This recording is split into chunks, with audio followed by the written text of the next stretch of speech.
All right. So should we give it another minute, or we can get started, I think, no? I think we should get started, yes, because we have a limited amount of time. So welcome everyone to this session that I will be chairing. I want to give just a very short introduction. I'll present the speakers quickly, and then I will also be the one who will have a look at the time. So in case you are presenting for too long, I'll try to make myself visible visually or with some noise.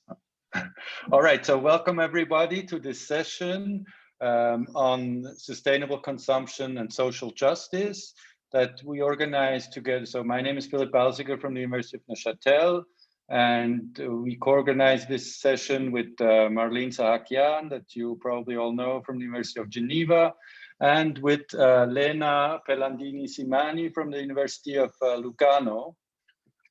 And we wanted to talk in this semi-plenary session about sustainable consumption in relation to social justice. Sustainable consumption is, of course, a long-standing field of research, but we feel that issues of social justice are still not often included when we think about and study sustainable consumption, and especially also the effects of a sustainable consumption. So this is what we wanted to address at this session today. And to do this, we have invited three speakers, three wonderful panelists, and we're really looking forward to hearing your perspective on this, three different perspectives that we will hear. And I'll just really introduce you very quickly because most people already know you, and you might say some words, you might have heard it before anyway. So we have first Dr. Manisha Amantaraman, from the university, or from St. Mary's College in California, where she is an associate professor. And she will talk about the power of community to democratize and radicalize sustainability, addressing both the potentials of communities, but also the pitfalls of community organizations. And then, so you will start, and then we will have Seema Johnson, who is a professor of rural development at the Swedish University of Agricultural Sciences. And she is interested in particular in studying questions of sustainability and justice in relation to environmental governance. And she will talk more about this. And then last but not least, we will have Viviana Azara, who is assistant professor for the time being still at the university, the Vienna University of Economics, but she will, as she just said, move to Italy soon. And she's a specialist of social movements and ecology, political ecology, and she has in particular studied the Spanish Indignados movement and its Imaginaries, and she will tell us more about the intersection of environmental activism and questions of social justice with regard to the fieldwork she did there. So each one of you will have 15 minutes to talk. So we will take one presentation after the other so that we will have time for a common discussion afterwards that will be led by Lena. So we will not going to be taking questions right after your presentations, unless maybe it's really a question of comprehension, but we will have the discussions in the end because I think the three presentations will be very coherent and there will be a lot of things that we can discuss together. All right, so without further ado, we'll give the floor to Manisha, and I will be the one who will be sharing your screens, right? Your screen. Yes, so I will, that's possible. I mean, your slides, but yeah, on my screen. So thank you so much. Ask you to let me know every time you want me to. Yes, I will say next slide. Yes, change the slide. There you go. Perfect. Okay, wonderful. Thanks, everyone. Wonderful to see many familiar faces and to meet you all. So today I'm going to talk a little bit about this idea of communitarian sustainability and also offer a challenge to the concept of sustainable consumption. and offer a reframing with this idea that I'm going to put forward called performative environmentalism. And I'm looking forward to your feedback and your critical comments on whether you think this works. Yeah, so Philip, if you could go to the next slide, that would be fantastic. So I want to start this talk with a simple provocation put forward by sociologist Miriam Greenberg, who's part of the Critical Sustainability Collective in California. And Greenberg asks this question: what on earth is sustainable and who gets to define it? Now, as we see all the time around us, there are multiple competing discourses around what counts as sustainability or even sustainable consumption.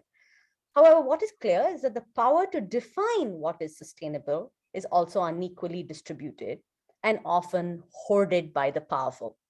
Next slide. So critical scholars argue that mainstream sustainability thinking and practice, all the way, whether it's the United Nations Sustainable Development Goals to Michael Bloomberg's C40 program, is dominated by economic and cultural elites and organized around an ideological order that tends to individualize environmental responsibility, promotes entrepreneurial solutions on the production side and self-improvement on the consumption side, market-based solutions to environmental problems, enhancing private control over urban infrastructure, all towards sidestepping the role and the responsibility of the state. And in doing so, this neoliberal ideological order often tries to invisibilize the need for broader structural change to tackle the root causes of unsustainability. Or in other words, in a play here on Tanya Lee's words, it renders sustainability a technical, behavioral, or managerial problem as opposed to a political economic one. Now, critical to maintaining what I would argue are the false promises of this neoliberal sustainability agenda is the systematic exclusion of oppressed communities from participation in urban environmental politics, the very groups who are the most harmed by the current political economic system as it stands. So what I'm interested in asking in this talk is, how do sustainable consumption movements play into the exclusion of oppressed groups in urban environmental politics? Next slide. Thank you, Phil. So if sustainability has been captured by a growth or a capitalist agenda, where do we go from here? What are the other alternatives that are present? In recent years, both policymakers and academics have placed a lot of hope on the idea of community, the potential of community to democratize and radicalize sustainability. That is, because of an absence of state leadership, as well as the neoliberal push to devolve all responsibility for environmental action on the backs of individual consumers, community is a happy medium where people can actually get together, enact material change, and in the process, even change what they're pushing for, become politicized, the promise of kind of political consumerism, or sorry, not political consumption. On the other hand, there's also a critical take on the potential of community that, first of all, community in of itself is not a flat space. We cannot romanticize it. It can, in many ways, it can have oppressive dynamics operating within it. And in some cases, community can also be instrumentalized by the government as a tool to carry out a top-down governmentalizing agenda. So in this talk, I will try to offer a critically hopeful perspective, channeling what feminist geographers Gibson Graham call an ontology of a politics of possibility, in examining both the potentials as well as the pitfalls of community-driven sustainable consumption projects. And I should say that I'm also writing from and talking about a very specific context, which is neoliberal, casteist, increasingly Hindu nationalist India, where the state is reneging on the most basic of ethical commitments to its people, whether that is preserving the rights of kind of democracy, and therefore searching for an ontology of politics of possibility is both very important as well as quite difficult to do. So I want to acknowledge that as I go through it. Let's go to the next slide. Thank you. So drawing on an ethnographic study of zero waste management communities in Bengaluru, I want to argue that while community-based sustainability projects can empower women, as you see in this photo, to influence public policy, democratize the governance of urban environments, and even resist the deepening private and corporate control over urban infrastructure, they simultaneously reinforce an unequal division of labor and responsibility for maintaining urban environments. This division of labor reproduces caste-structured cultures of servitude. So the case study I'm talking about here is Bengaluru's zero waste movement. In the past decade, Bengaluru has seen the development of a vibrant zero waste movement that seeks to address the local and global ecological impacts of waste dumping. In contrast to cleanup movements such as the Bharatiya Janata Party, which is the national party's sponsored Swachh Bharat program that focuses on the street and on aesthetic cleanliness, these movements prioritize changing practices within the home. The movement actors, such as the ones pictured in the photo here, have specific ideological commitments. They oppose high-tech, high-capital solutions like waste incineration, citing environmental health concerns. They have stood up in solidarity with villages adjoining landfills where Bengaluru, city in South India, dumps its waste, objecting to the environmental injustices that these communities have suffered. So these are ethically informed movements. A conception of the common good frames and motivates their work. I use the term communitarian sustainability to describe these types of initiatives. Can we go on to the next slide?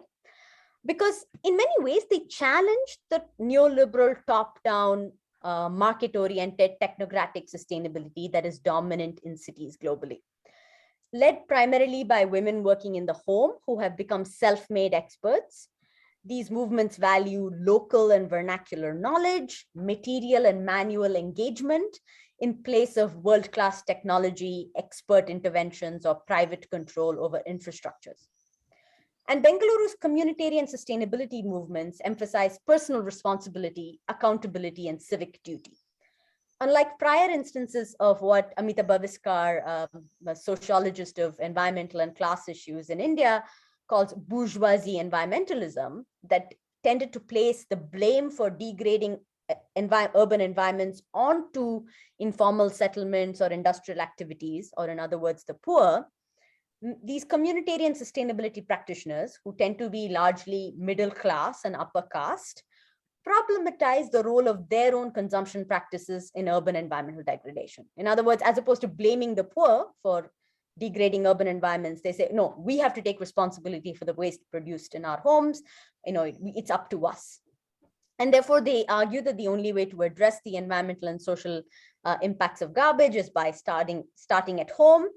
And disappointed by what they see as a dereliction of duty by the government and corporations, they take practical action at the household and the neighborhood level to fix the problems that they encounter. As such, they see place-based collectives, whether those are neighborhood associations or clubs, as the best sites for action. Let's move on to the next slide. So, drawing on feminist theorists, I think we can understand these expressions as examples of reproductive labor, where the leaders of these initiatives utilize their communicative and relational capacities to cajole and convince their neighbors into changing their waste handling practices. They conduct awareness drives, they organize social gatherings, they make signage, they even indulge in some old-fashioned face-to-face goading so as to kind of exert community control into how people consume and manage their waste. And in doing so, they try to change the social meanings around waste, as well as the material infrastructures of waste collection and processing. Next slide.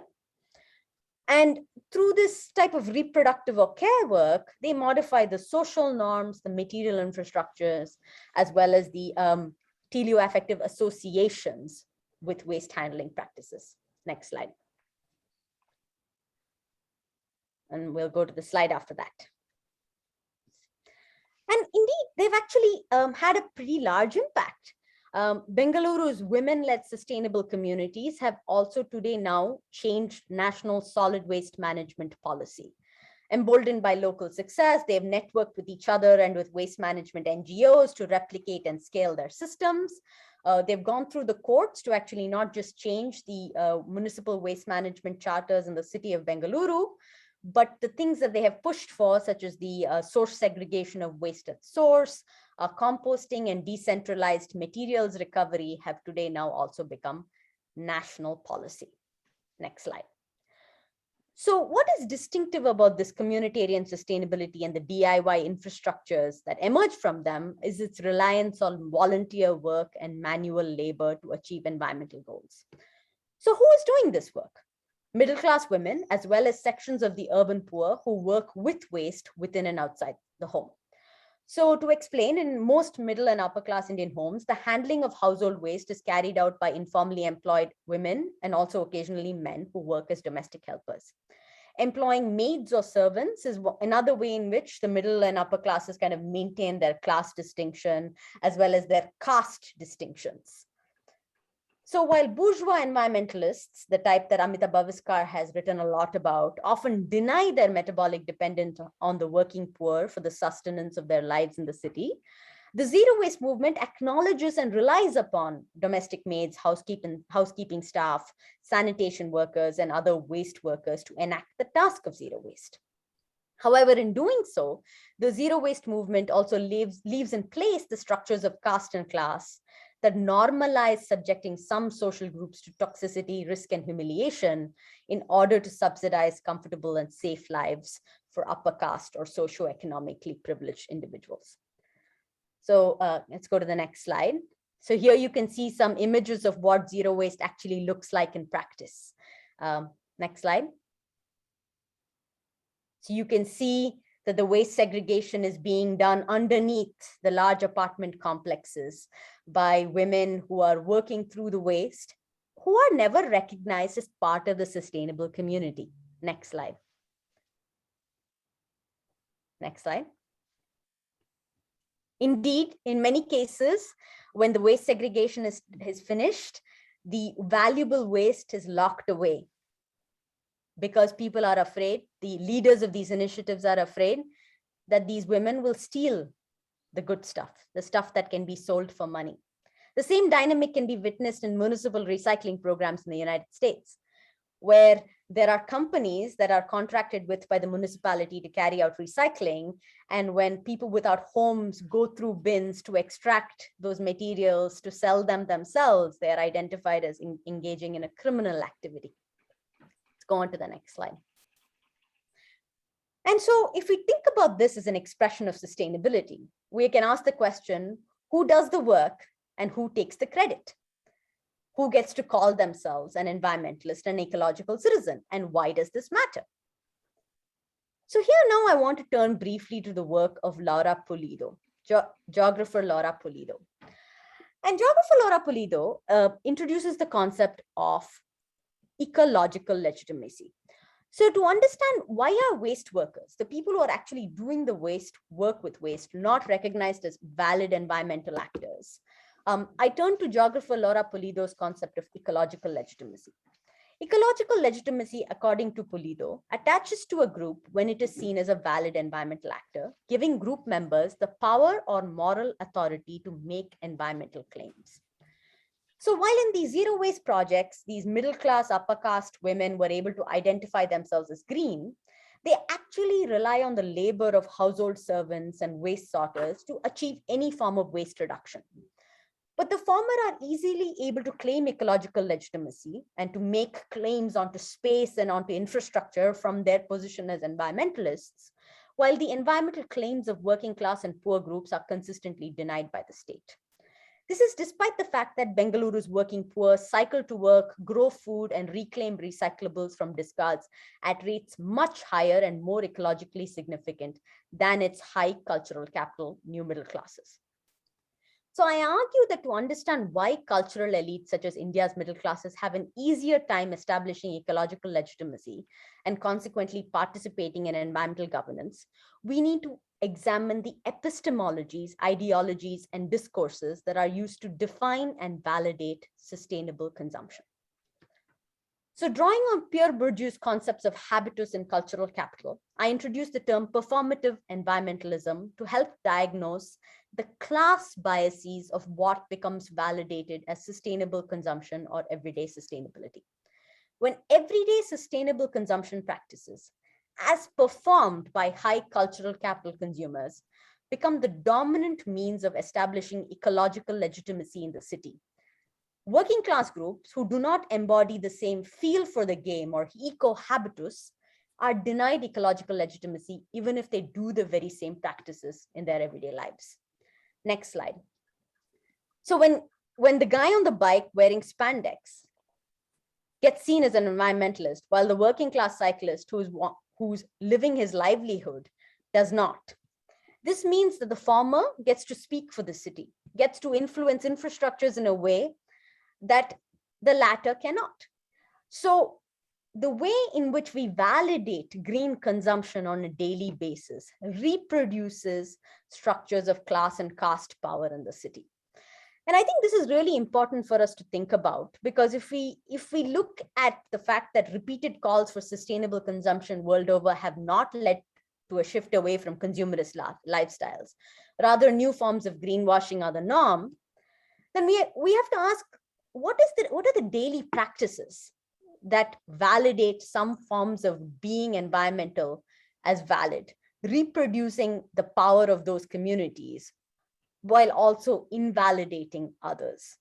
And I think thinking about sustainable consumption through the lens of performative environmentalism can help us understand why the environmentalism of the rich has become the dominant expression of environmentalism in the 21st century, and consequently why several decades of climate advocacy and local sustainability activism have failed to deliver absolute reductions in resource consumption and greenhouse gas emissions, even when people have good intentions.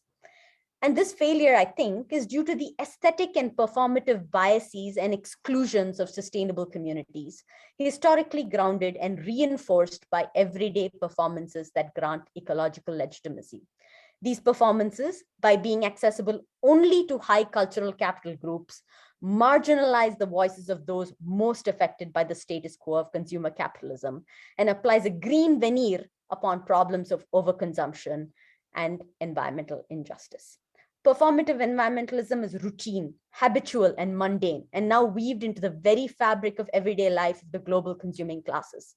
Its everydayness makes it harder to question, problematize, and dismantle, as does the fact that most environmental scholars, including myself, are personally implicated in reproducing it. However, I think an honest conversation about the limits of performative environmentalism is urgent, and will help us actually reclaim and rediscover what could actually be the radical potential of communitarian sustainability and community-based sustainable consumption movements. So I will stop there.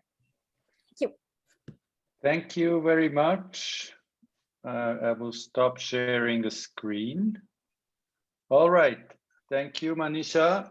We go on with Seema. And I think Marlene will be sharing the slides this time. That's right. Let me get those up here then. And Seema, you'll just say next slide when you want me to. I'll do that. Yeah. Well, you can go on to the next. This is just the template, our PowerPoint template. So thank you very much for having me here. And I see that there's lots of overlap in how we think in this panel. But what I'm going to talk about today is the material basis of sustainable consumption and its impacts on land, questions of land. So the question of how to achieve major system changes that reduce consumption while leaving no one behind is obviously an urgent one. How to do it without perpetuating further social injustices, like the kind that Manisha talked about, is at the heart of working with sustainability. Scholars of consumption have pointed out that major gaps exist in our understanding of the macroeconomic effects of large-scale switches to more sufficient lifestyles, adoption of alternative visions, or well-being and sustainable living. So with this talk, we can go to the next, Marlene. With this talk, I explore some of the material and physical implications of these macro shifts and current efforts towards sustainability across geographies, so across the global north and south, as well as between urban and rural areas. I argue that the promotion of sustainable consumption is changing people's relations to land and by extension, their citizenship. That is, their rights and responsibilities as environmental citizens.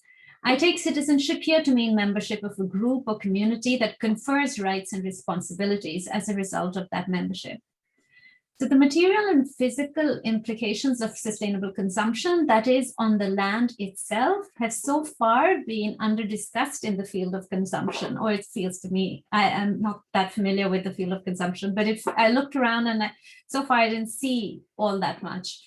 It has been mainly in other spheres, such as in this research on the carbon economy, or especially in political ecology, or in relation to climate programs. I believe that consumption and these material changes marked on land and peoples, often across distant geographies, are extremely important to consider, especially if social justice is to be central to sustainability efforts, as it must. So in this talk, what I want to show you, if you go to the next slide, please. Sustainable consumption initiatives have important material manifestations and lead to changes in nature-society relationships. And as I said before, sometimes far from where the initiatives originate. Such initiatives for sustainable consumption have important implications for people's citizenship in relation to collectives, in the focus on their individual citizen responsibility and their gender and class, race, and so on. I argue that the promotion of sustainable consumption calls for a new paradigm to think about people's rights and responsibilities as citizens. In fact, for a new framework for democratic citizenship across the North and South, as well as within countries, with what I call a new global citizenship thesis in a sense. So I take two examples from very different parts of the world to show why this is important. Could you go to the next one, please? So my first example is based on studies that I carried out with colleagues on climate programs called REDD+. The idea behind REDD+, and I don't know, maybe some of you already know about these programs, but the idea is to establish carbon markets that would promote carbon sequestration in the global South, paid for by consumers in the global North through the carbon markets. REDD+ is an acronym for reducing emissions from deforestation and degradation. Put very simply, with REDD+, villagers in the global South are paid cash by global North organizations. And the hope is that later also by individual consumers and companies. So the villagers are paid not to log their forests, and by not doing so, they sequester carbon. For the global North, it provides a cost-effective solution for its responsibility to cut down on carbon buildup caused by years of industrial development. These programs are presented as a win-win solution for all parties, as they're seen as mitigating climate change as well as alleviating poverty due to the cash the climate projects would bring in. The idea behind it is that it is much cheaper to sequester carbon in the global South rather than undertake much bigger and expensive changes in the global North. So how is this done, and what are the implications of consumption of carbon credits by people in the global North? For people on the receiving end. How is it done? So land is mapped in the global South is mapped, or forest land rather, is mapped and demarcated in a process that scholars have called the making of abstract space. As we found in exploratory studies in Burkina Faso and Tanzania, land boundaries and jurisdictions were reconceived for REDD+. Forests that the villagers use for everyday needs were set aside, and control over land was beginning to be mediated no longer by them, but by actors far beyond the villages. For example, in relation to decisions on what forests could be used, how much, and for what purpose, and so on. These decisions began to be regulated by an assemblage of people that included NGOs, national authorities, but also international organizations, and eventually consumers in the global North who would buy the carbon credits from these programs and needed to see what the land looked like on maps. Could you go to the next slide, please? So for example, as a World Bank officer responsible for one of these projects in Burkina Faso told us, with mapping, the object of this piece of land is changed. It becomes specialized. People know that this place is set up for conservation and this place is set up for production. It is a way to enforce land use. It won't be like, and there's behind this idea that people in the villages, they just go chaotically here and there and don't separate their various activities. So he says, it won't be like 5 years later, we say, oh, this was supposed to be conservation, but now I don't care, I'm just using it for production. No, you need something to avoid changing the objective of land use. This abstract space was carved out of people's lived spaces. New rules and regulations about land access came into being. In the villages we studied in Tanzania, restrictions on forest use were in place long before the villages got any benefits from carbon credits generated. But these were considered necessary for consumers far from these places to understand what they were paying for. So it was a kind of a surveillance of their lands. Could you change, please? The climate programs accelerated in these villages, they accelerated the need for cash. For example, in some places, to be able to get timber from the forest for subsistence needs, you now needed permits that had to be paid for in cash. So now forests and access to them were no longer the determinants of their rights, of citizen rights. Customary rights to land that the people had earlier needed now to be obtained through cash. Their land became a part of a new global commons to be protected for the common good. My argument here is that in this process, a global citizenship is being enacted in terms of responsibilities of villagers to preserve forests for the global good. For example, NGOs and others screened films in the villages that showed the villagers how the protection of the forest would lead to more rainfall, better forests, and how it would help not only them, but actually the whole world. So in earlier work, I've shown how this citizenship that is mediated by what I call a climate assemblage and through the market may be seen as the dark side of global citizenship already in practice. Here, I argue for the need to see how this is tied inextricably to consumption in the global north. For companies and individuals to be able to buy credits in order to mitigate their consumption without having to change all that much here. Could you change, please? So my other example is about mining in Sweden. In the global north, a project that I'm working on at the moment with my doctoral student, Arvid Tjärnström. In the last 2 decades, mining companies, both national and international, have exerted increasing pressure on rural and indigenous lands in northern Sweden, a pressure encouraged by the Swedish state. The metals and minerals that are mined are seen as contributing to new sustainable technologies that would help society move away from fossil fuels. So the idea of mining for sustainable consumption builds in the notions that technologies will solve our consumption problems. For example, clean electricity not reliant on fossil fuels, or technologies that power electric cars, and so on. In interviews with officials, mining projects were presented as a responsible step towards creating a new green and sustainable society, but also as development projects that would change the trajectory of rural decline in Sweden. Such a narrative is justified by assertions of superior Swedish governance, where mining and environmental legislation were better equipped to ensure sustainable mining than many countries in the global south. For example, in a public lecture in Autonomy, where we carried out our fieldwork, a politician explained that by wanting car batteries and not for electric cars and not mining in Sweden, Sweden was actually actively contributing to child labor in Congo's cobalt mines, as Congo was clearly failing in assuring justice for their citizens in mining areas. Such moral responsibility was used to justify the territorialization of Swedish rural and indigenous spaces by invoking Sweden's responsibility as a democratic and well-governed nation. While many people in these areas do want mines, hoping it would bring employment, many others do not, especially the indigenous communities, some of whom are reindeer herders, and the mines entail overriding their customary rights to land. As the immense resistance from indigenous Sami groups in Sweden, as well as some local inhabitants have shown, sustainable mining for sustainable consumption is clearly not justice for them. The appropriation of land for mining entails encroaching on territory and the destruction of landscapes where people live and depend on for their livelihoods. In particular, it means shifting the use of land from the Sami reindeer herding groups who have had customary rights to land to the state and companies for mining. Could you change? Further, as a Sami reindeer herder pointed out to me, why is it that rural municipalities that lag behind have barely areas that are almost like a lifeline for Sweden? We provide water, minerals, forests, endless resources. What does it generate for the people who live here? We have an example here, the community center. It was built as a meeting place for our village to get everyone together. But then we couldn't keep it up because there was no money to pay for the electricity bills to Vattenfall, the electricity company.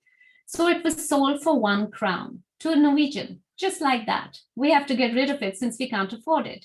A municipality whose resources generate all the electricity all over Sweden. Here too, in peripheral Sweden, sustainable consumption was redefining rights to the place. Another Sami who was part of the resistance network against the mine observed. Could you take the next slide, please? Policies decide, now we will do this and that is for that land and so on. That is an exercise of power. Who can define this place and who can define Sápmi? Sápmi is the Sami territory that encompasses what they see as the Sami homeland that encompasses Sweden, Norway, and Finland, parts of Russia too. All the interventions that have taken place, we are not even represented or allowed to raise our voices, although we have always lived here. So the interesting question is, who has the right to define the place? Who can do it? And what tools do we have? So as I show here, sustainable consumption is changing people's rights and responsibilities vis-a-vis the environments and the land. Rights and responsibilities that form the basis of their citizenship. Sustainable consumption as a result of programs and projects conceived in other parts of the world, like the RED+ programs, or in national capitals, such as the mining interventions, are shifting the space of the political on the basis of the moral authority of needing sustainable consumption, but without necessarily questioning the system itself. People such as the villagers in Tanzania were called upon to protect the forest as responsible citizens, while those in Sweden were exhorted to take responsibility for oppressed children in Congo. These narratives made their places a global commons for the common good. I see it also as the making of a global citizenship, or rather the dark side, because global citizenship, if you look at citizenship scholarship, global citizenship is often presented as something positive, as something that's cosmopolitan, and so on. But I see this rather as the dark side of a global citizenship that emphasizes people's responsibilities rather than their rights. I believe we need to think further on people's rights in relation to interventions for sustainable consumption. Thank you. Thank you very much, Sima, for your talk. And we will go on right away to Viviana for our last talk. Hello, everybody. Thanks a lot for inviting me to this very interesting semi-plenary session. I will present, okay, I will first enlarge it a bit, sorry. Okay. I will present my work on, some of my work on the Indignados movement in Spain, more particularly as an example of what I've called also in other works, a socio-environmental movement. What has basically characterized the definition of environmental movements is also a democratic quest. And let's say that there has been a sort of, starting from the second wave of environmentalism in the 60s in Western countries, there has been also a distinction between ecologism and environmentalism, where, let's say, ecologism was the more radical, we could say, variety of environmentalism that was looking at a change of paradigm following, for example, the Andre Gors and Andrew Dobson. So a change of paradigm in our way of relating to the non-human world and also in our social and political organization. And from a social movement perspective, social movement studies perspective, authors such as Mario Diani, for example, have talked about political ecology groups that differ from the conservationist groups. For example, in Italy, Martine Salier talked about a concept here that resounded much with, for example, the first presentation, so environmentalism of the poor, which differ from environmentalism of the rich, that was mentioned previously. And or the environmental justice movement that was born in the United States, but very similar movements were also going on in other countries, although not with this name, under this name, And this type of conception of environmental movement is in contraposition to a post-material understanding of environmental movement, which has prevailed in the literature, So a sort of environmentalism at the rich, exactly, that was seen, let's say, the environment as something post-material, not really linked to the materiality It even differentiated, for example, brown concerns in the global south from environmental pure concerns in the global north. It even looked, for example, in the work of Benford, basically this combination of socio-political claims with environmental claims, which I argue is at the center of what they call socio-environmental movements, which is a term that is able to combine all these different concepts such as environmentalism of the poor, environmental justice movement, or Dianis political ecology groups. But on the other hand, by Benford, for example, this was seen as a sort of weakness of environmental movements, creating a sort of diffuse conceptualization and an overextension of frames. According to other, this type of combination of social political claims with environmental claims would have, let's say, diminished a movement environmentalism.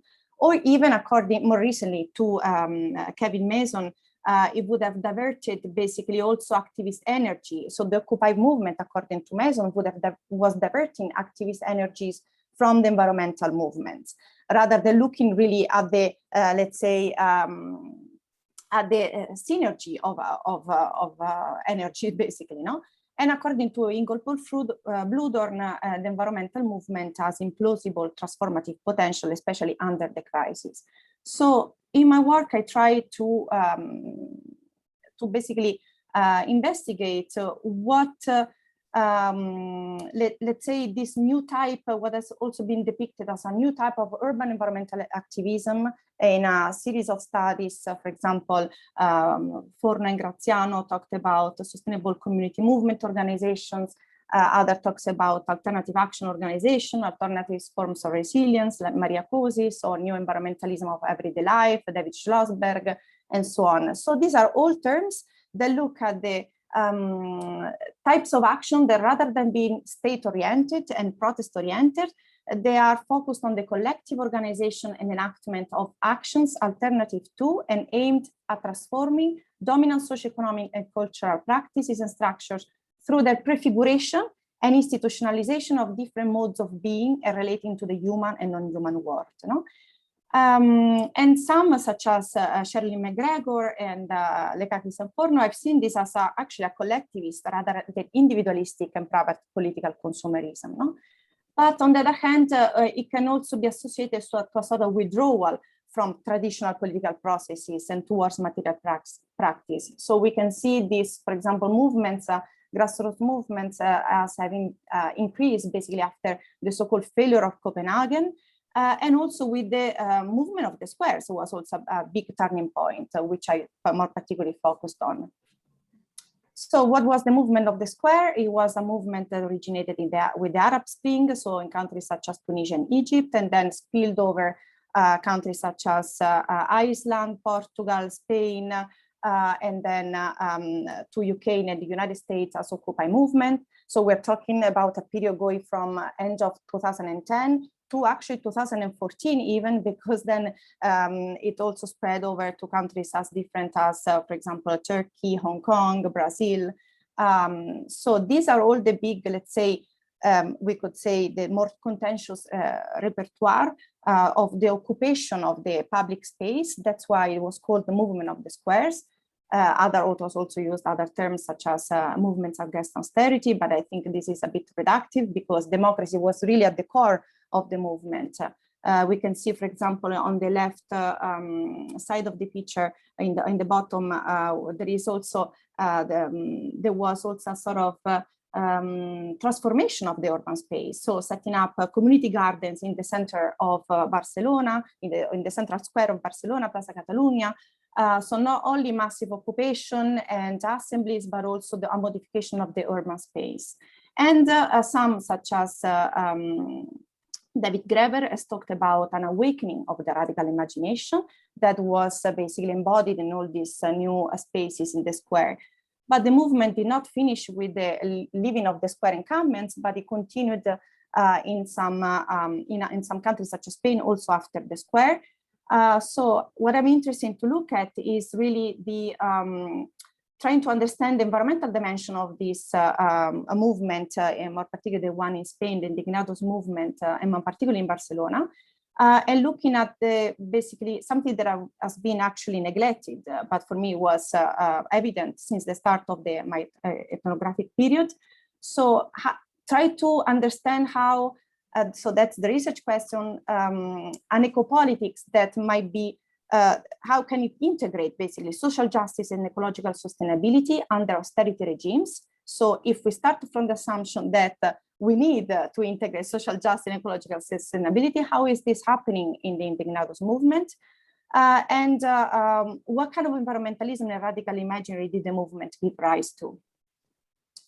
Some of this work, part of this work has been published last year in a special issue on the politics of consumption in the journal Environmental Politics. And basically for this work, I've been focusing, as I mentioned previously, on the decentralization of the movement. I focus the movements starting from the occupation of the square, but now I'm focusing on how basically the movement spatialized, let's say, these radical imaginaries in the urban tissue. I cannot really enter into detail into the three projects that I've studied, but they are quite different. Two of them are in working class neighborhoods. So the one, Cambadio and Ateneo La Base, Recreacuillas is more middle class, let's say, a neighborhood. Some are smaller, like Recreacuillas, and Cambadio is really big. So it includes more than 350 activists and more than 30 projects. It is a self-managed former factory that includes projects as different as a cooperative, co-housing cooperative for lower income people, an incubator for cooperatives that receives also funding from the state, from the local state. We have a beer production and auditorium and many cultural spaces. So very diverse projects, basically community supported agriculture, or circus, you can say, so many different projects. While the others, for example, Recreacuillas includes, it's basically a self-managed project on a vacant space that finally obtained also the lease of the space from the municipality. And Ateneo La Base is a cooperative center lying on a rented space, and it includes 150 members, and it tries to also basically provide a solution for self-employment for many of the activists that were unemployed. So looking at the theory of radical imaginaries, what are, first of all, radical imaginaries? These are ways of understanding and giving meaning to the social world, enabling the reproduction of social institutions, practices, and social change. Philosopher Cornelius Castoriadis has been probably the most important author contributing to this field, and he said that radical imaginary is the capacity to take distance from reality and to create the non-real, that is to create reality endowed with meaning. It defines society's identity, articulation, needs, values, and desire. And both for him and for Charles Taylor, that has been another important author on this field, basically we can explain social change also through the transformation of social imaginaries. But how do these imaginaries get constituted? I think that here feminist standpoint theory, more particularly the work of Stetzler and Yuval Davis, is important, seeing imagining as situated and embodied basically in movement social practices. The work has been continued also by author Max Iven and Kasnabish, that see basically radical imagination as the ability to imagine the world, life, and social institution, not as they are, but as they might otherwise be.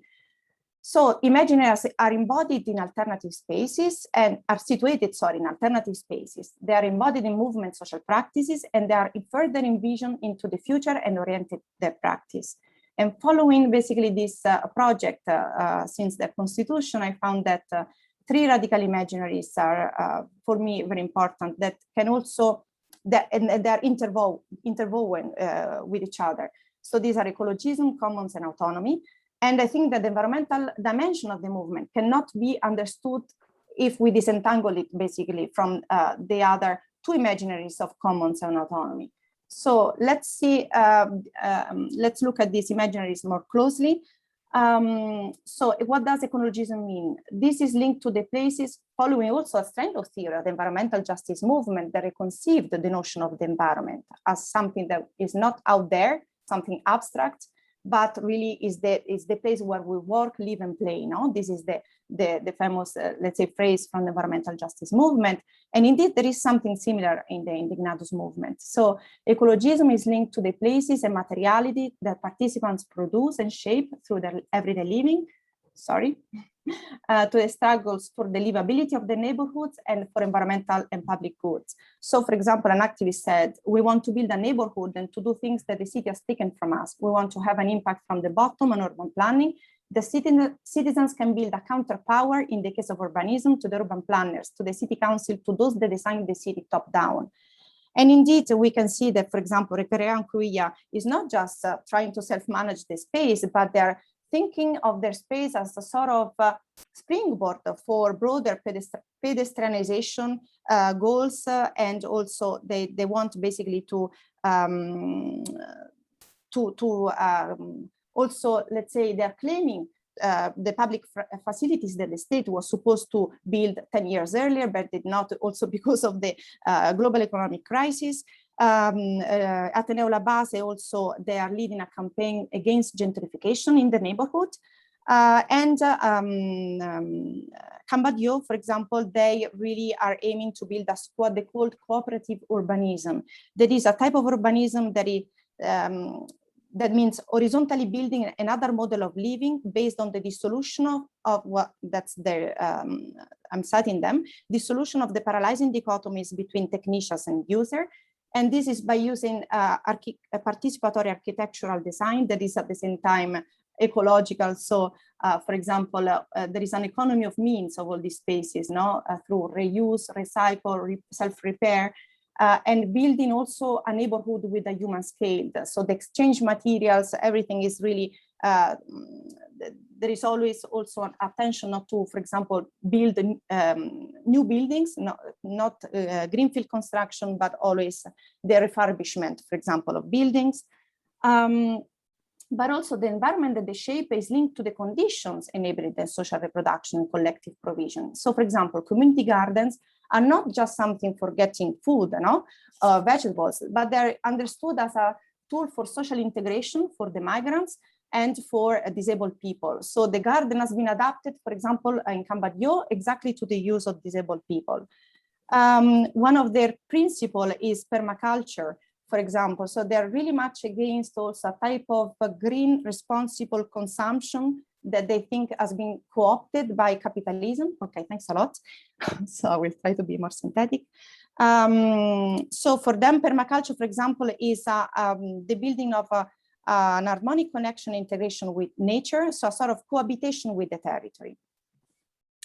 But this type of, let's say, the critique of the responsible consumption goes hand in hand with the constitution of place-based communities involved in reproduction. That is, for them, basically, the ecologism cannot be solved, cannot be really aimed at without really reappropriating production or reappropriating reproduction, actually, because for them reproduction is as important as production. So the relocalization of production, which would allow basically also a different relationship with the territory. And here there is the commons imaginary enters into the picture. Commons basically, it takes also a double meaning. On the one hand, there is the idea of public from the common, so a redefinition of what public ownership means. So the idea of these commons as tools to reclaim basically public facility from the state, against basically austerity policies. But on the other hand, and I can enter into more detail on this, so on the one hand, there is the reclaiming of public facilities. On the other, there is the self-management of public facilities with the support of the state, financial support of the state, so that they can decide actually what kind of projects and really they want to build in the spaces.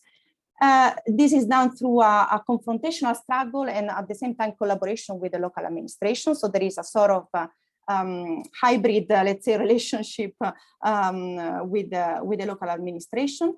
And on the other hand, the commons takes also a sort of economic dimension. So what they call cooperative neighborhood is the idea of basically building a solidarity economy infrastructure where neighbors self-organize and cooperate to give solutions to their vital needs without the individual appropriation of common resources, gradually constituting a political counterpower. So this is really the definition that they give of cooperative neighborhood.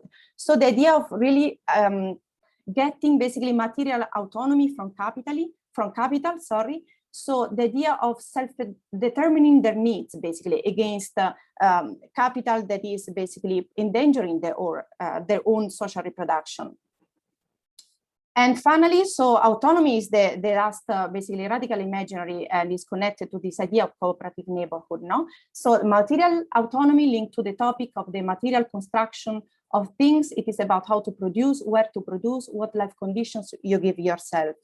So community, for example, food is also seen as a way to gain in community gardens and community supported agriculture is seen even as a way to basically one basic necessity that they want to cover.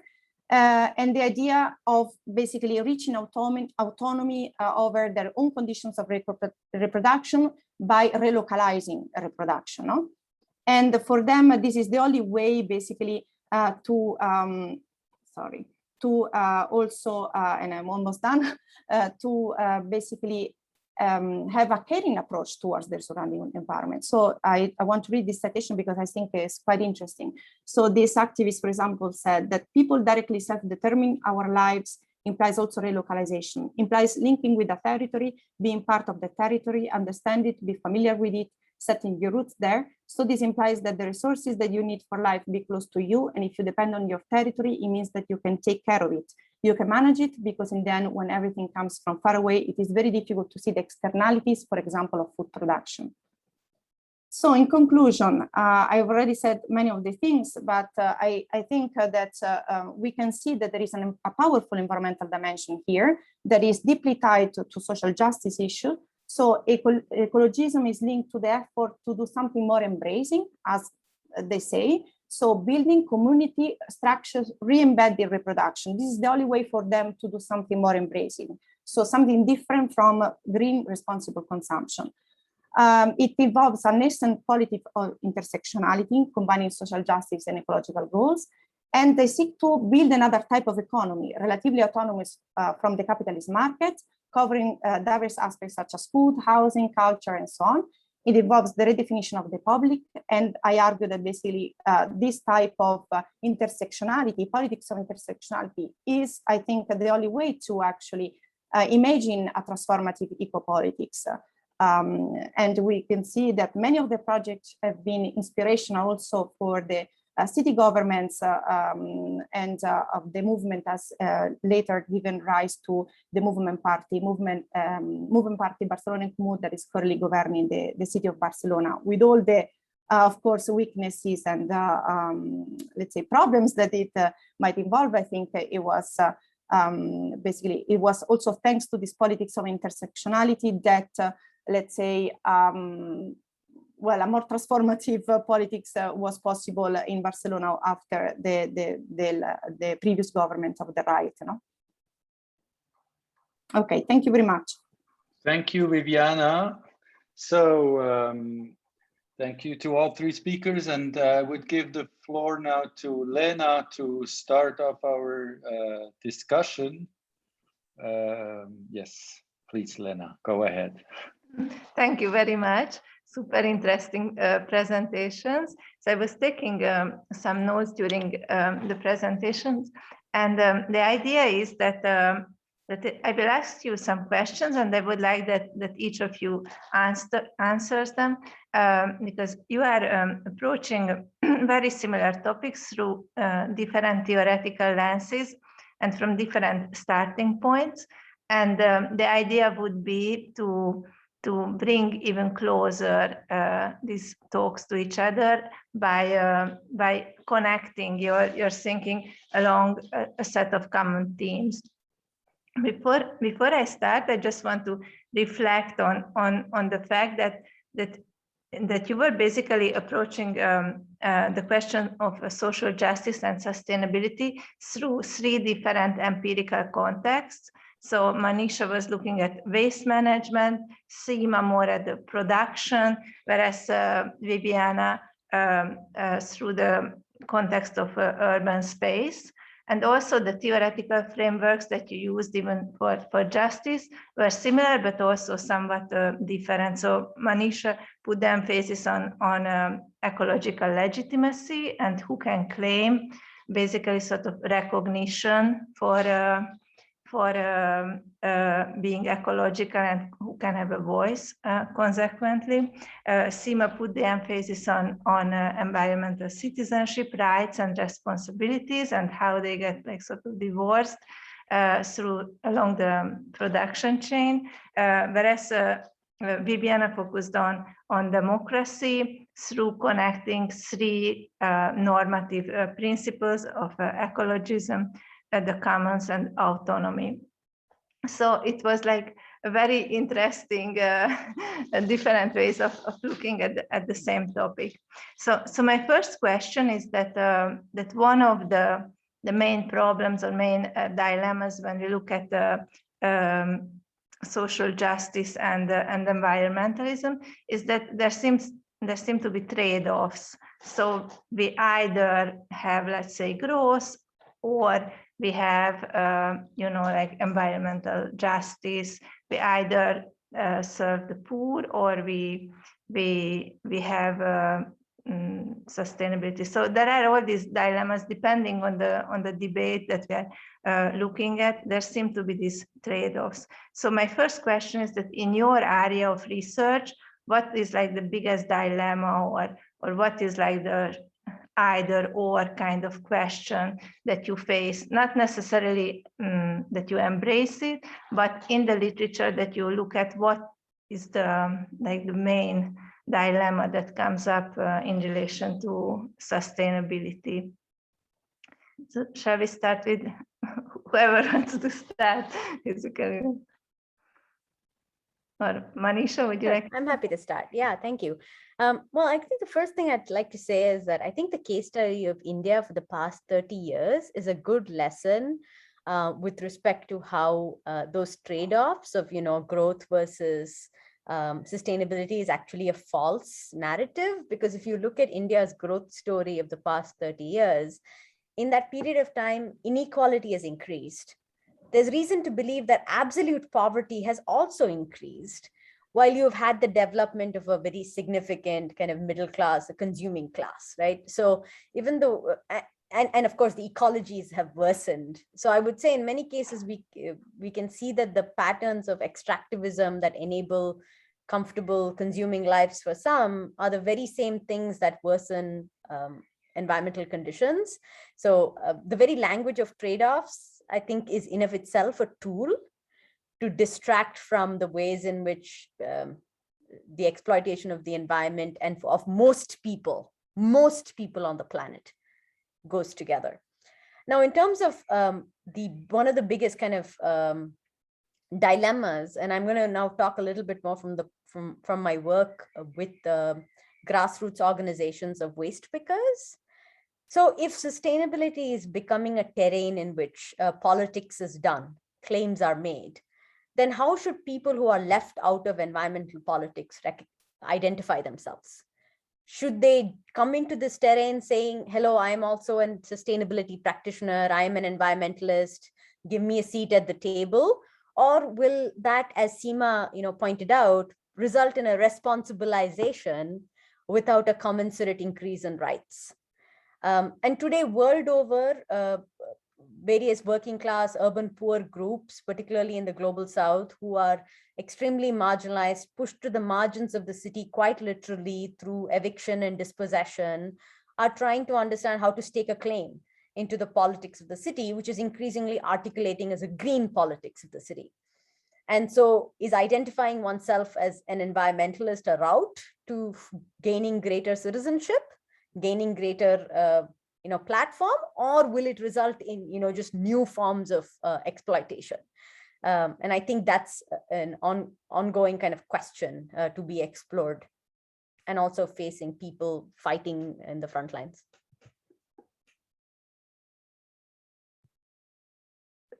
Thank you very much. Seema, what are the main dilemmas or trade-offs in your area of research. Sorry, I was muted. I'm not really sure what you mean by trade-offs. And I guess I would tend to agree with Manisha when she says maybe the language of trade-offs is the kind of depoliticization of the thing, because to me, I mean, if you want to talk about trade-offs, the trade-offs of being sustainable is that some people are suffering, or the already poor or the already marginal are suffering, tend to suffer more. So I suppose you could say that's the trade-off for, you know, sustainable consumption in the global north, for example. When we want to fly or we want to buy credits for being, you know, kind of assuage our own guilty consciences by buying credits or doing whatever, somebody else is actually paying for it with their land, with subsistence and things. So I suppose that would be a trade-off, but I'm not sure if that's what you meant by trade-off. But what I would say is that, I mean, these markets already exist, right? And the infrastructure, a kind of global infrastructure wanting to work on sustainability already exists. We have the SDGs, we have international organizations. And of course, one would argue that they are totally flawed and they build on a capitalist system that is what is leading us to this. And I mean, if you look at critical work, we, and I include myself in this, have often criticized it and said, you know, this is what we need to bring down. But I feel like I've come to the point where I feel we need to get practical and we need to get there soon. So my idea is, why not use that system to change it itself? Why not use it to other purposes? And that is where my idea of the global citizenship comes from, because this kind of assemblage, which is also difficult to point your finger at because it's so difficult. I mean, it consists of NGOs working together with sometimes national governments and international organizations, and it's shifting. So it's different groups at different points, but it exists, right? There is an infrastructure. So I would say use that for two different purposes, and not just bring it down, because I mean, then we're just waiting for something to happen, which isn't. So I think we need action at all fronts. Okay, thank you very much. Viviana? No. Yeah, thanks for the question. It's a bit difficult question, but it made me think first of, let's say, of when you mentioned growth and environment, for example, there was a sort of false dilemma in a way for the Indignados movement. In what sense? As I mentioned, much of the literature was talking about a materialist cycle. The idea basically that they were, because these movements were born under austerity regimes, under the global economic crisis, basically they would have automatically, and of course they were put in center stage redistributional issues. Then, according to many authors, these movements were also basically not really environmental, no? So they were for more growth, for sustained growth. For me, what was interesting since the start was that 5 days after the occupation of the square in Plaza Catalunya, the most political document that was released from the square was saying exactly the opposite, no? So the economy should not aim at growth, but because this is not sustainable. So this was really at odds with all this literature, post-material kind of, the post-material thesis by Ronald Inglehart, no? So the idea that basically only after we have reached affluence, we can actually have environmental movements, and therefore, for example, once there is a crisis, then there cannot, the environmental consciousness, let's say, is penalized, no? And the same goes, according to Inglehart, also for example, the global south, no? So this was really at odds with what I was actually finding. So for me, this was a sort of false dilemma. Then if a dilemma or trade-off, and that's why I try to understand that type of ecologism, basically, no? So through the studies of the radical imaginaries, for example. A dilemma that I found, a trade-off, is for the activists, whether to really get involved in the new movement party, for example, or rather stay outside and continue do the contentious, try to really be a counterpower also, so to continue to be very much critical on the policies that are now, for example, being the policies by the new government, no, which includes many activists, previous activists. So the current mayor of Barcelona, she was actually trying to stop the evictions. So she was part of the housing movement, and now she's the mayor of Barcelona. And the movement party, Barcelona en Comú, includes many activists from housing movement, the environmental movement, the neighborhood movement, and so on. But there is also a limit to that, because the risk is always to get co-opted, you know. So I've seen some of these, let's say, dilemmas in activists themselves, and that at first, for example, some of them thought they could really continue their activism within the government, and then actually they found out that they were more useful, some of them, as you know, just social movement outside of, so not really involved in the movement party, because basically there is inevitably, I've seen that, I mean, not inevitably probably, but in this case also, the government policies are not always, let's say, what the social movements want, of course, as you can imagine. So sometimes there is some important co-optation also. So economic interest that from the lobbyists that, of course, managed to enter into the political arena. So for me, this was a very interesting dilemma. So try to understand how basically for what kind of organization, for example, so the party was trying to take, and was and how also the situation was in a way evolving into something different than the activists had originally envisioned, for example. So this was very interesting. Okay, thank you very much. We don't have that much time, so I'm not going to ask my other 3 questions that I noted down. I'd rather open the floor to other questions from the audience. So Marlene had a question, yeah. Yeah, thank you so much for your 3 presentations. I really enjoyed listening to you. And I actually had a question that went along the lines, I think, of the remark that Seema just made. It struck me that for Manisha's examples and Seema's examples, that these people who are underprivileged, who are maybe being instrumentalized or disregarded in these different local and global processes, might in those very same processes be learning the tools and skills necessary to take control of the situation another way. I was thinking of your waste workers, Manisha, who are learning competencies in relation to, you know, managerial skills, organizational skills that they might then be able to use to further, gain rights in relation to their positions. Or Seema, I was thinking of mapping and how mapping has been used by First Nation peoples in Canada to be able to chart spiritual territories, to then claim those territories as sort of off the map when it comes to any form of exploitation. And then, Viviana, your word autonomy also really, really struck a chord with me.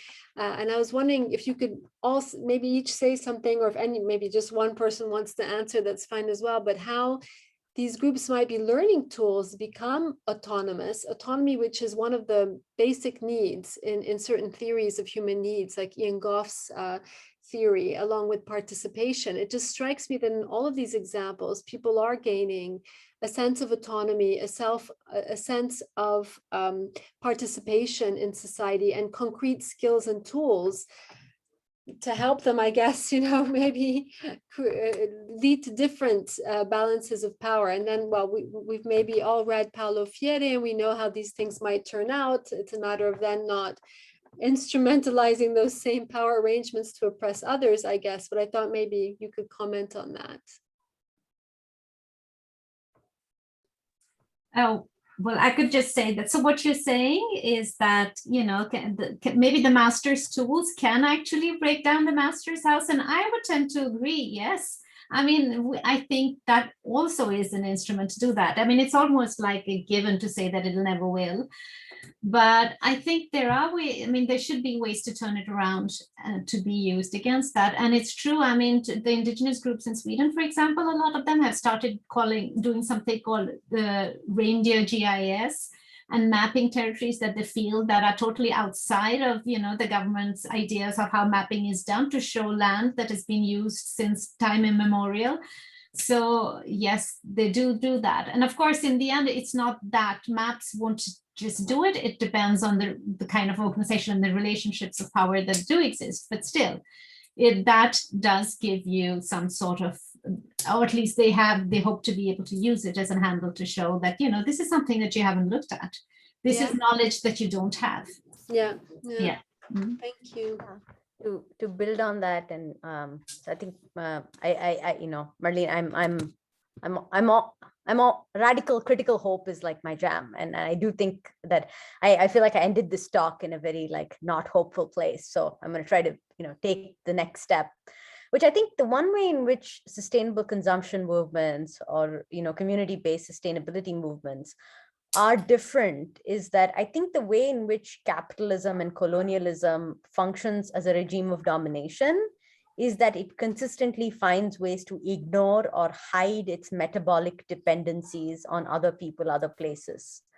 While whether it's the zero waste movement or solar panels, because it's organized around an ethical regime of sustainability, those metabolic dependencies are front and center. And I think the political work is to make the social production of those metabolic dependencies more apparent. So if you see yourself as an ethical actor and the ways in which you are continuously asked to question how is this defined as ethical or not, and I think empowering, as you said, the ways in which communities who are doing that work of producing what is sustainable are able to also tell the stories of that production. And those become people we know and recognize and who are included in our global consciousness of rights bearing and rights worthy people. That I think will force more of a reckoning with these social justice dimensions, which have been more to the side of it. So the metabolic dependency combined with the increasing voice of those who are producing sustainability, I think can push back more towards bringing these social justice issues to the fore.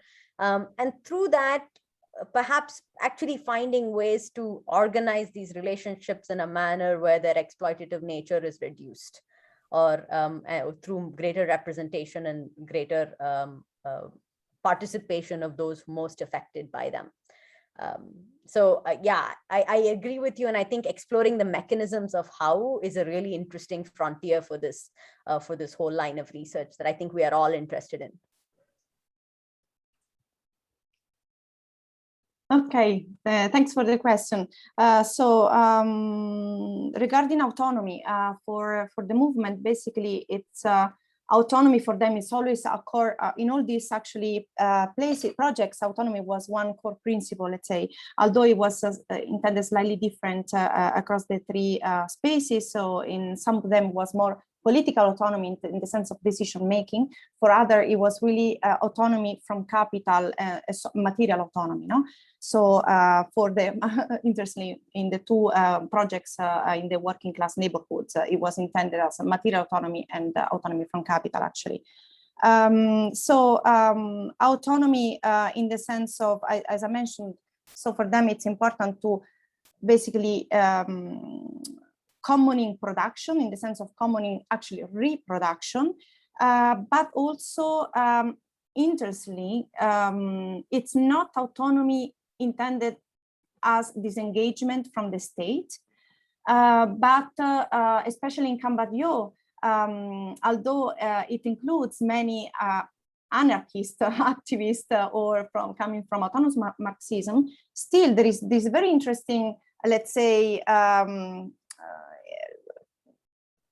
relationship with the state authorities, with the local state, so that they assume the fact that diversity is important within the Cambodia, and not everyone thinks the same, and anarchists, for example, would not like to collaborate with the local authorities, but still for the good of the project, basically, and for its continued also basically what they try to avoid is really that the project becomes a ghetto, no? So they say that basically diversity is very important for the project not to become a ghetto, and therefore there is this ambivalent relationship with the local authorities. So on the one hand, there is a confrontational struggle to obtain more in terms of funding, in terms of lease of space and so on, because exactly the public facility is something that the state should provide, but on the other, there is also collaboration, no? So there is not disengagement. So it's a quite interesting meaning of autonomy, no? It's made of confrontational struggle, which is possible because the movement is quite big. So they have this because of the strength of the movement. And on the other hand, also some collaboration that allows basically to have some of the projects that are financed from the state, and with always, let's say, the concern of being able to decide, so basically of rejecting any funding that takes them freedom to decide over what kind of space they want, what kind of project they want to implement. So I don't know how much it will be possible for this autonomy, really, you know, this is always one of the dilemmas. So because there is always also, of course, a risk for co-optation there, for basically the space becoming something else. And we know that there are all the risks of outsourcing state responsibility to civil society organization as a way also to as a strategy, no, a neoliberal strategy. So that's always the risk that we should not forget, basically, no? So it's good to have participation and, let's say, civil society participation, but on the other hand, there is always the risk that it becomes something else. So yeah, there is always this tension, basically. Okay, thank you very much. Next question from the audience. Do you have a question? If not, I do. So, okay, then my next question is, so thinking about the solutions, what do you consider to be the main barrier to solutions? Like, yes, so that's my question. Like, what is the main thing that's standing in the way of solutions? Because given that you are looking at the problem at different levels, so at the local and or at the macro level in the case of CIMA, I'm assuming that you have like different actors or different mechanisms that you consider the main obstacle, or things that should be connected but aren't connected.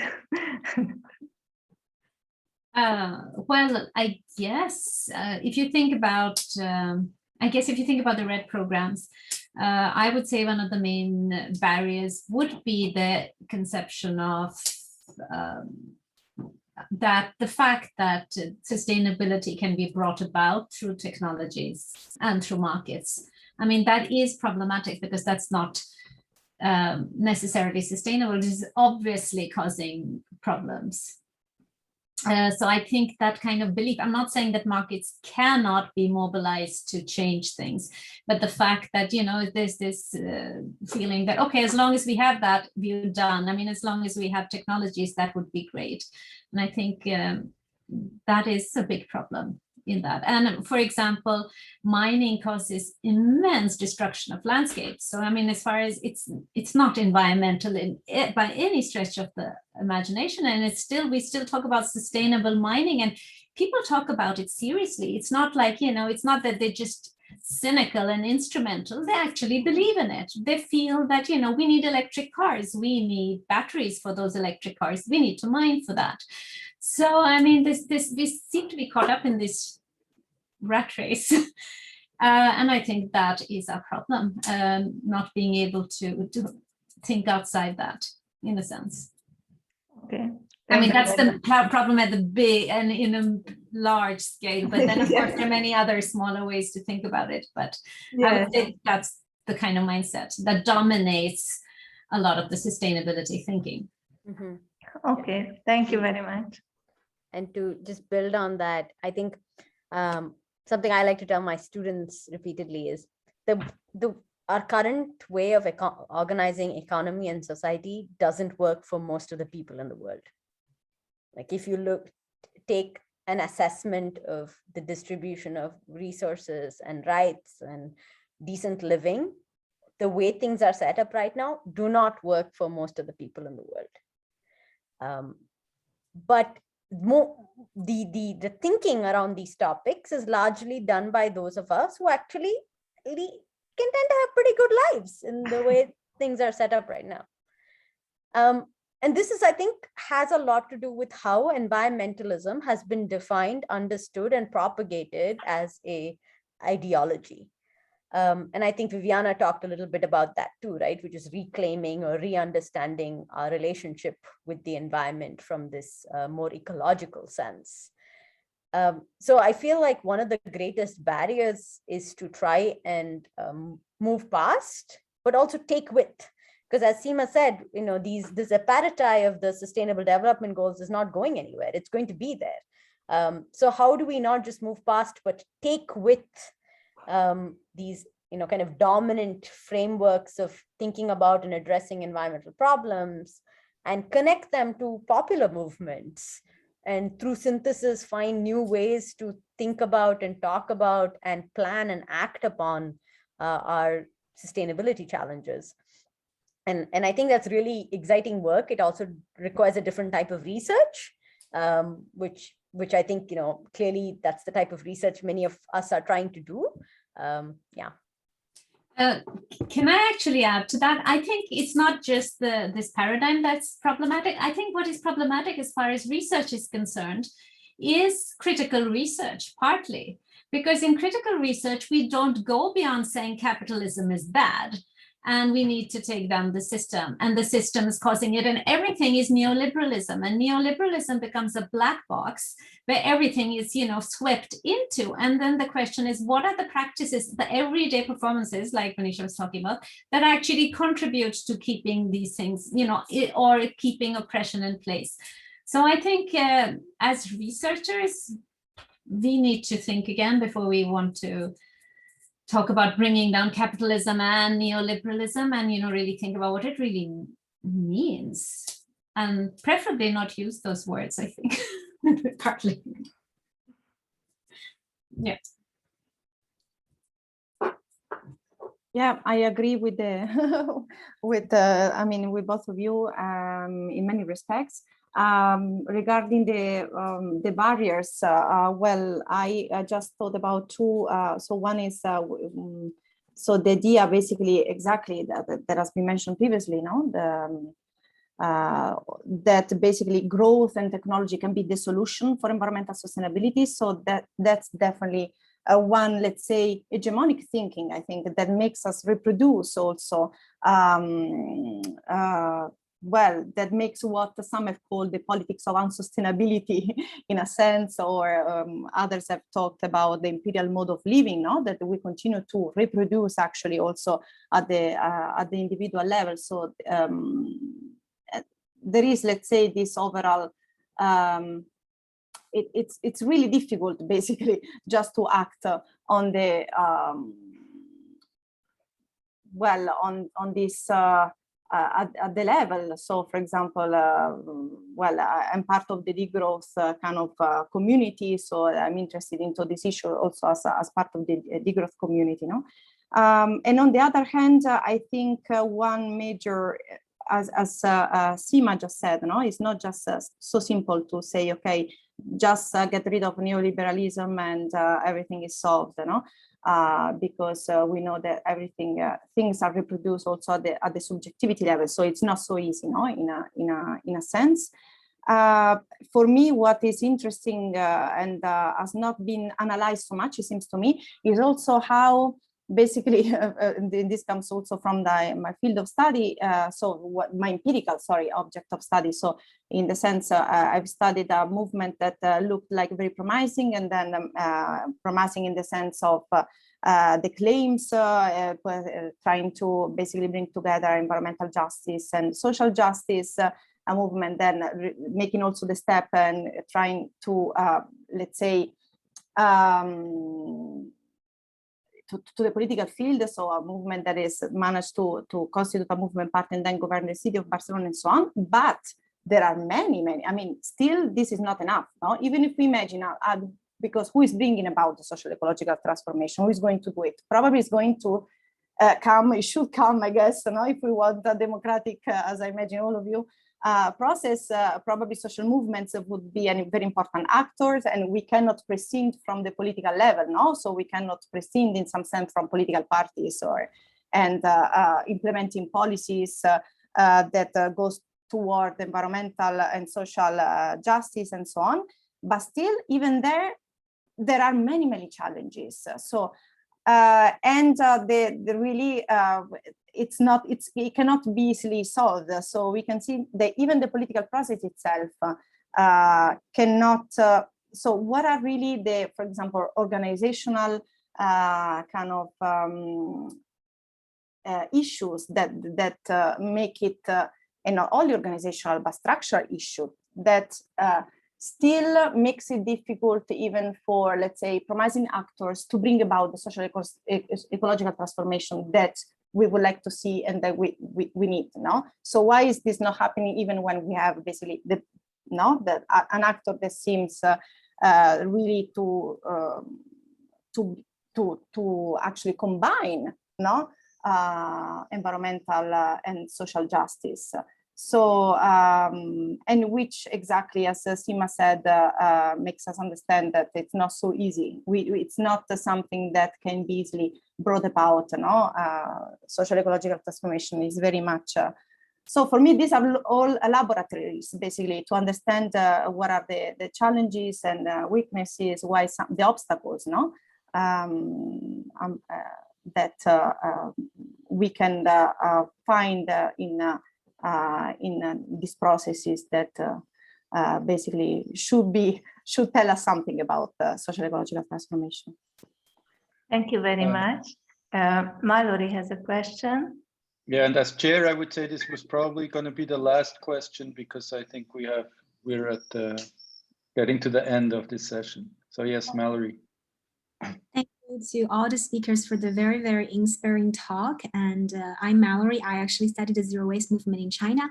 I think the question to you all is, from your presentations, I've learned how grassroots initiatives, community organizations are reproducing systems of oppressions through their practices despite their goodwill, and also through Viviana's talk, how they're trying to break away from that systems of oppression by building new systems of material flow, reconfiguring power relations and all of that. I think my question is, how do the people that you study understand power? And for example, does radical imaginaries bear radical power? And then does changing the bodily mental practices of everyday power exercises actually it's enough to change that, or do we need radical antagonism, social movement? How do people that you study understand this question in terms of what is the power of everyday move? Thank you. So we're going to need quite a quick answer, I'm afraid. Okay, thanks a lot for the question. It's a difficult question. I will try to be synthetic.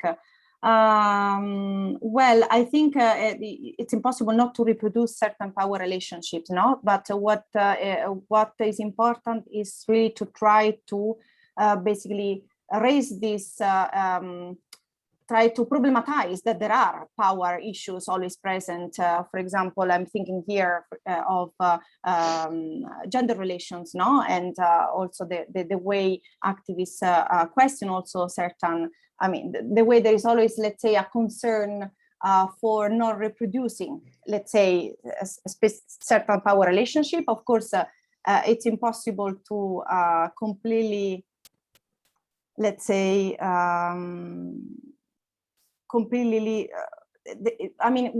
there is never going to be purity, no? In a sense. So also in the types of alternatives that they build, still we can see all the, some of these are renting space from the capitalist market, no? So it's impossible to be let's say, outside of power relationship, but because they're all inserted in. I'm so sorry to interrupt. I'm scared they're going to cut us off at 50. I'm really sorry. What's difficult to be synthetic. Yeah, we were told that technically they sort of kick us out of the room at 50 minutes past.